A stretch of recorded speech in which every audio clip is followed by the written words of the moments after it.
Look, I'm a politician. Politicians always believe in solving their issues through dialogue. And ever since my government was displaced through a conspiracy, I have always been willing to hold dialogue. I held dialogue with General Bajwa. Twice I met him. We had teams talking to him. And then since then again, to the new army chief, I have offered dialogue again. But, dialogue means it has to be two ways. So far, there's no response from the current army chief. Well, the PDM, all these political parties, they are without the military establishment, they are nothing. I mean, electorally, if there are elections, they will be wiped out. Out of the 37 by-elections, my party swept 30 elections, despite the establishment supporting them. So really, they're just puppets. The real power is the military establishment. I'm doing politics not for myself, for my country. Because, I'm the only politician who the Almighty Allah had given everything.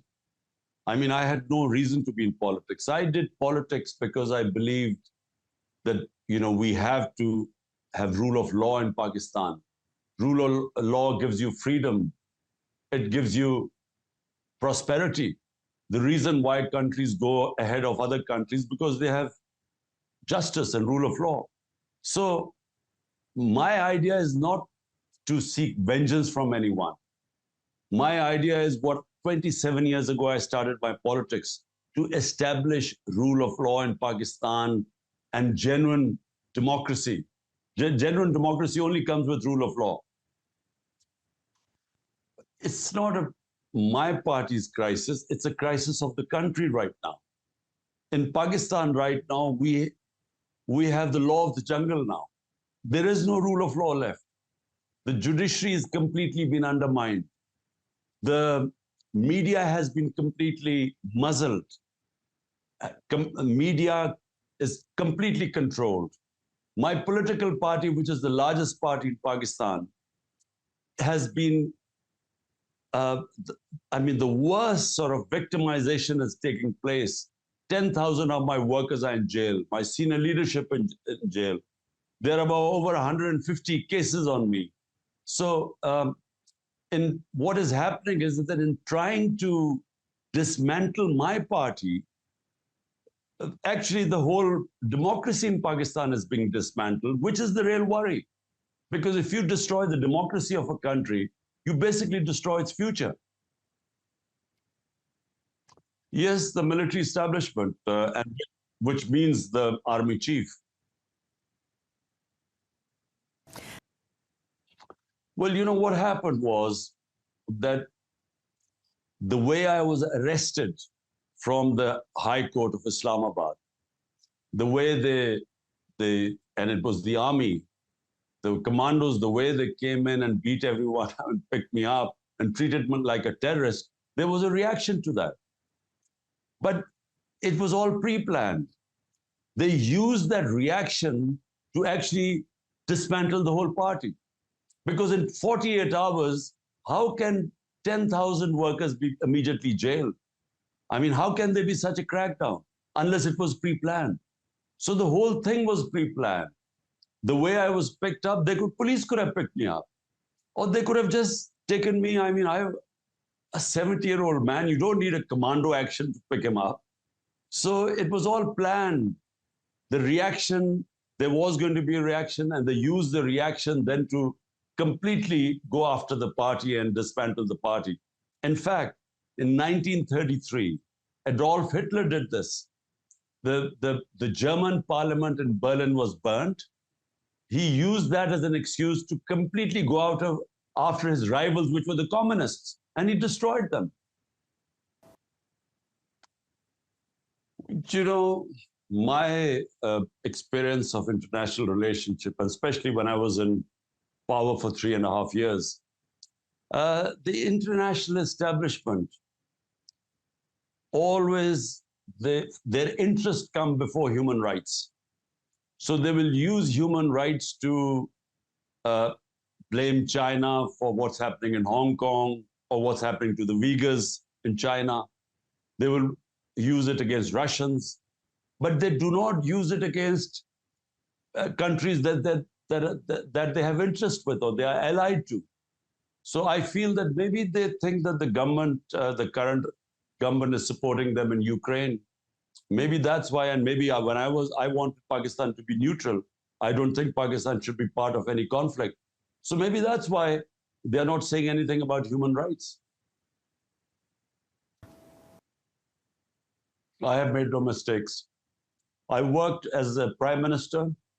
I worked with the army chief.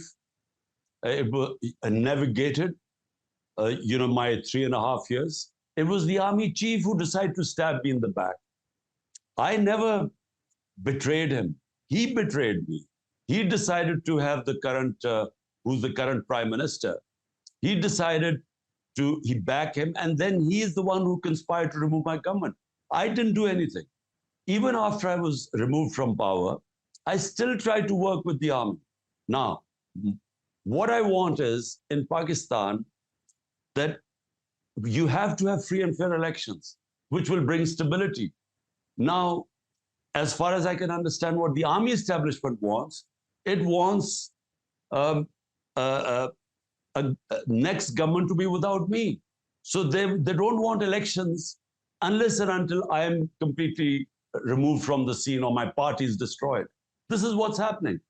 So I don't have a problem with the army. All I want in Pakistan is rule of law.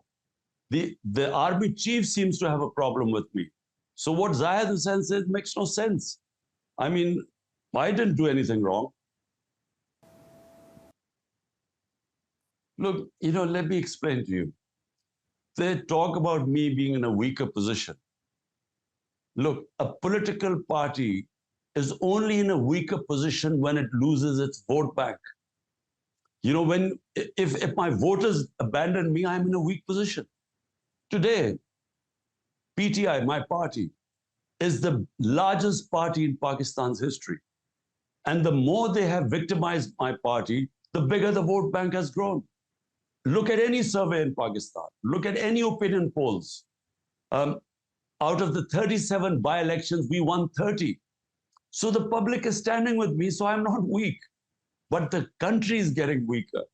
When you try and remove the biggest party in the country, and you use all the state apparatus, the state institutions, you use them to crush one party, actually you're destroying the country. So the party will stay strong as long as I have my vote bank, which is the biggest vote bank in our history. The country is going to suffer if this sort of victimization goes on and there's no rule of law, there's law of jungle, our institutions are getting weaker. When you destroy the institutions of a country, you actually destroy the country. Well, first of all, I want to find out what is the problem the army chief has with me. I need to know this, because he clearly has decided that I'm someone who should not be in power. So I need to understand that. What are the issues? I mean, what does he want? Because simply by saying that the army has decided, or the army chief has decided that Imran Khan should not be the prime minister, it makes no sense. There has to be some reasoning behind it. So that's number one. We need to know. I need to understand that. And then whatever is good for Pakistan should be done. So if the army chief can convince me that by Imran Khan staying out of power is good for Pakistan, then maybe I will stay out of power. But I need to understand that, and only through a dialogue you can find that out. A party that has the biggest vote bank in the country, whenever there are elections, we will win. Inshallah, whenever the elections take place. So I'm confident about that. No matter what they do, no matter what the establishment and these government parties do, no matter how many of our seniors they put into jail, but the vote bank is in millions. So how can they put the voters in jail? So as long as the vote bank is intact, we will win inshallah, the next election. Now the point is, what about my isolation? Yes, I am isolated because all my senior leadership is either hiding or is in jail. And I have no doubt that they will sooner or later put me in jail too. I'm going to Islamabad tomorrow. I have 19 cases, bails in 19 cases. So all they have to do is cancel one case, bail in one case, and I'll go to jail. So I am even mentally prepared for jail. But that's not going to stop them from making my party lose the elections. We will win the elections, inshallah. All these cases are bogus. I mean, whenever I go to the court of law, they give me bail because there's nothing in the cases. And that's why now they have set up military courts. The idea is that, civil courts are not going to convict me. Now they've got military courts. And the military courts are set up because they want to put me in jail. Problem is, people in West do not understand us. They don't understand Islam. Ever since the revolution of Ayatollah Khomeini, the West looks upon Muslim societies as if we are divided amongst fundamentalists and amongst liberals. They don't understand us. They don't understand that all human societies are moderate. On the fringes are conservatives and liberals. Now they can't understand me because, they look upon me as a modern or Western man, and yet they think because I live my life according to the teachings of our holy prophet, peace be upon him. I live my life on the teachings of the Quran. So they can't understand this because for them, the modern liberal Muslim has nothing to do with religion. Because in the West, basically, hardly anyone is religious anymore. So, they don't understand our societies. And anyone who practices religion is considered a fundamentalist or, so it's just that since the revolution of Ayatollah Khomeini, they have a completely blinkered look upon Islamic societies or Muslim societies. So what am I? I consider myself a Muslim who lives his religion. And what are my principles in religion, for a Muslim country? Rule of law, democracy, meritocracy, welfare state, human rights, fundamental rights of women, of weaker sections of the society. But that's what my idea of Islam is. But unfortunately, the West has a very stereotyped idea of Muslims. Look, I don't care, if some foreign countries think that I should not be in power and I should sort of please them to get into power. I don't want that sort of power anyway. What I said is very clear. Pakistan suffered, 80,000 people died, and when we joined the US war on terror. Pakistan had nothing to do with 9/11. There was no reason why we should have joined someone else's conflict, because we have 100 million Pakistanis who are vulnerable, who are either below the poverty line or just above it. The chief responsibility of a country is to its people. So by joining that war on terror, not only did 80,000 Pakistanis die in that, but we had over $100 billion lost to the economy. So when I said absolutely not, what I meant was we don't want to become part of any other conflict. We want to stay neutral. We should concentrate on the welfare of our own people. Whenever you join a conflict, your people suffer. Well, I mean, there's virtual martial law in Pakistan. All fundamental rights are being violated. There's custodial torture. There's no rule of law in the country because the Supreme Court verdicts are ignored by the government.